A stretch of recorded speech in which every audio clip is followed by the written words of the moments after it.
people. Really quick. Ron Holland.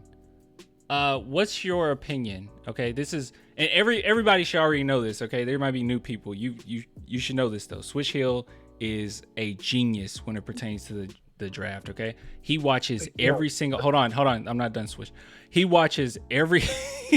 He watches every single game you can imagine. Overseas, college. It doesn't matter. He's been watching these guys since they were in middle school, actually. Okay, you can talk now, Switch. What were you gonna say? No. It is true. You can't do that to me. It is true. But I mean, I watched a lot of middle school as a stretch. That just sounds weird. He a 69 god. No, but I mean, okay, here's the thing. I feel like this draft in particular is like really conducive to people overthinking things just because of its nature. And I'll get called crazy for this. I still think that Holland is the best prospect in this draft. Maybe like a close tie up there with Sarr up at the top. Yeah. But I think a lot of like the context revolving around his season in the G League and how that team was constructed and all that has really made a lot of people question him a little bit more than they should.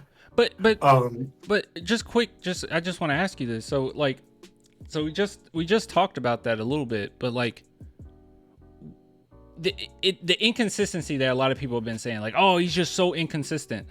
And it's like, wait, but his draft stock was so high this entire time. It seems like it's just now that it's dropped. Have I missed something?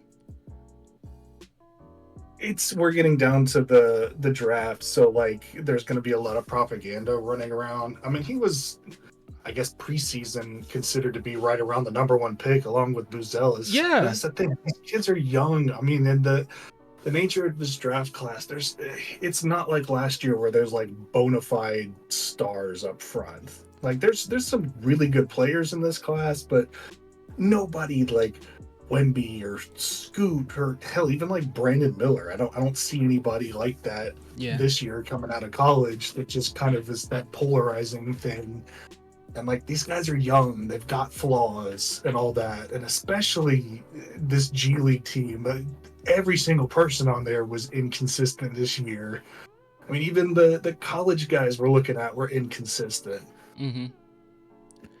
So I don't know, maybe, and like I said, I have my flaws with evaluating people and all that. I've been wrong before and all that, but I just feel like, I don't know, for him to slip out of the lottery like they're saying, which one, I don't know that I believe that. I don't know if I do either. That's crazy.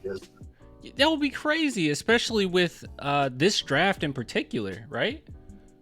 I mean, well, yeah, that's the thing is especially this draft is one where, because you don't have a lot of sure things, you're going to get people betting on upside. I mean, that's what I was thinking. People talk about that Salon guy go top 10. Yeah. And stuff. I don't understand how we have top 10 buzz for him, but you don't have that for Ron Holland.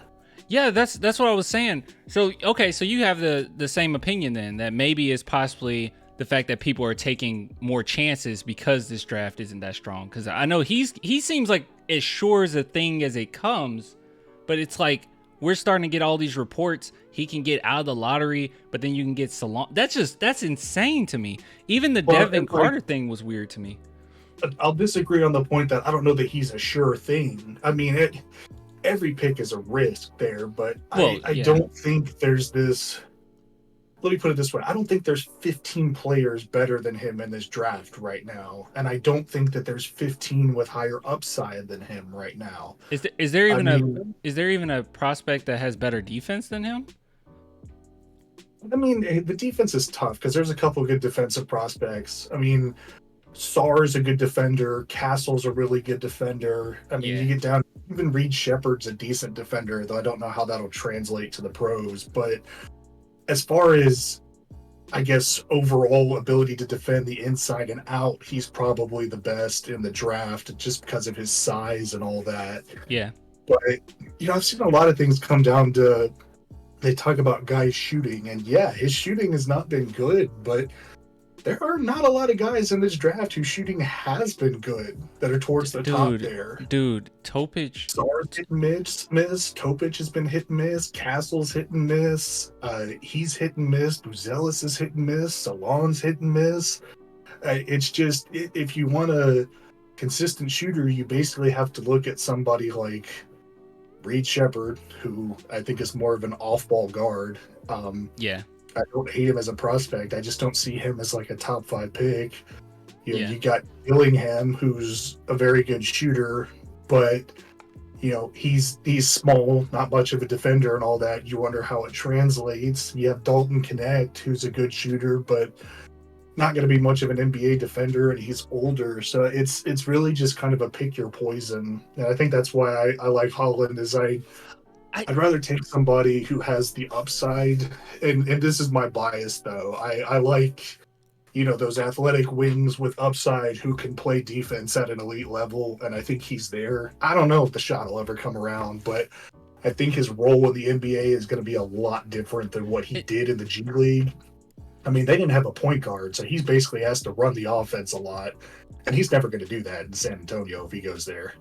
I feel like with Holland, you're really sacrificing less than you could be with other prospects. I mean, the only thing that worries me with him is the shooting, which I know that's a big deal in the NBA, but he has all the tools available. He has the defense. He has the lateral quickness. He has the hands. He has the strength. He has everything. Like I don't really think that you're sacrificing him. Even basketball IQ wise, he's pretty smart.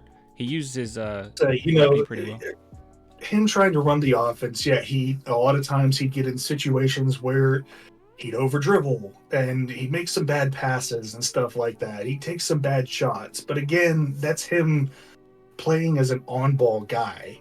Mm-hmm. I mean, he's not going to be doing that if he comes to us. We're going to get our point guard, and he's going to be a small forward. And depending on who the point guard is and all that, he's not even going to be a top 2 option on the team to start out. We've got Wembanyama as our first option, obviously. We've still got Devin.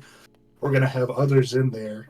I understand the concern for spacing and all that, but I look at other guys who have been asked to do much more in their roles in the past, and he compares so similarly to them. I mean, there's Jaylen Brown.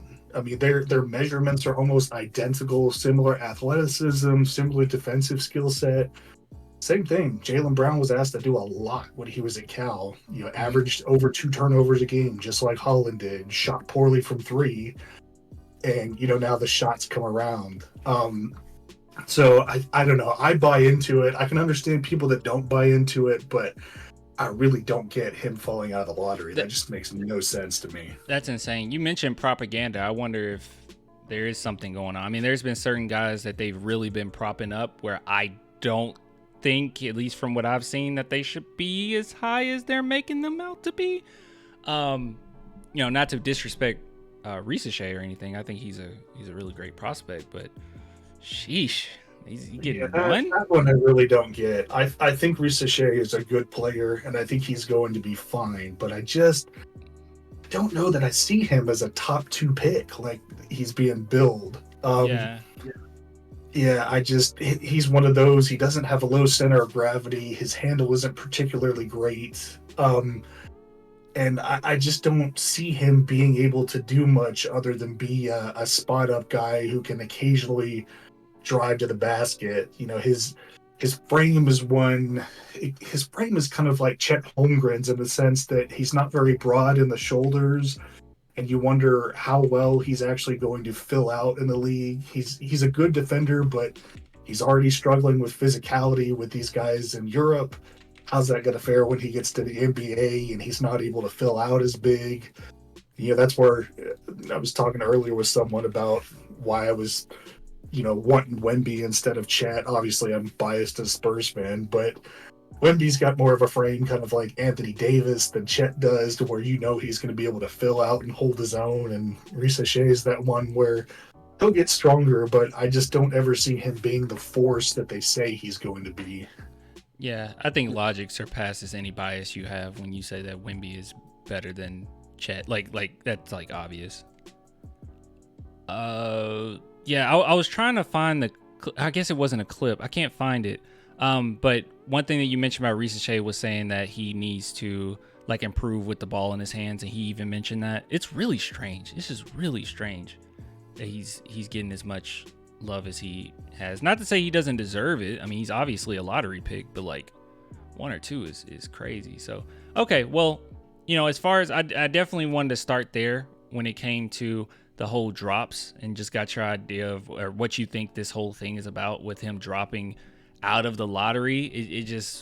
That just seems weird to me. And one person mentioned in the chat earlier, they said, well, maybe it's possibly the fact that some stuff had come out about him. I'm like, maybe, but I feel like that will be out there now, right? Like, I don't know.